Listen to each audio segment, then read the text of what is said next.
Let's start with a simple question.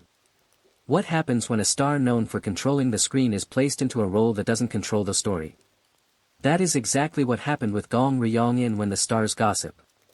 At first glance, the character is promising. A skilled OBGYN. A civilian entering a high-risk environment. A man carrying a secret mission. A figure positioned between trust and deception. But structurally, Gong Ryong has a hidden limitation. He is not the dominant force in the narrative system. This is critical. In most of Lee Min-ho's defining roles, his character functions as the emotional center, the social center, or the narrative center. Even when vulnerable, he anchors the scene.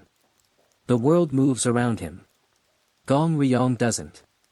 He enters a system already controlled by others. The space station hierarchy. Commander Eve Kim's authority. Scientific protocols.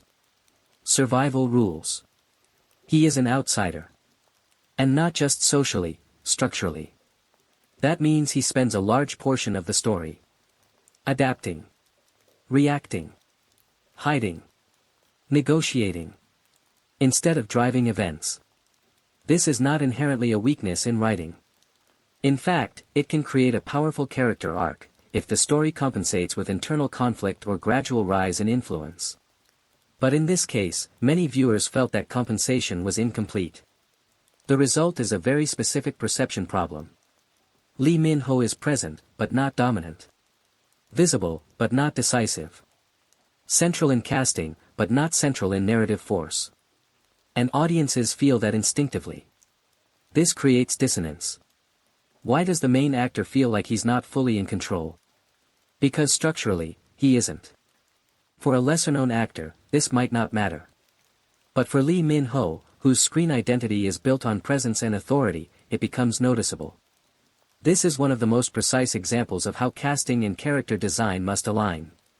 If you place a dominant actor in a non-dominant role, you must either deeply transform his performance, or build the character to grow into dominance. If neither happens fully, the role feels incomplete. And that is exactly the tension Gong Ryong carries throughout the drama.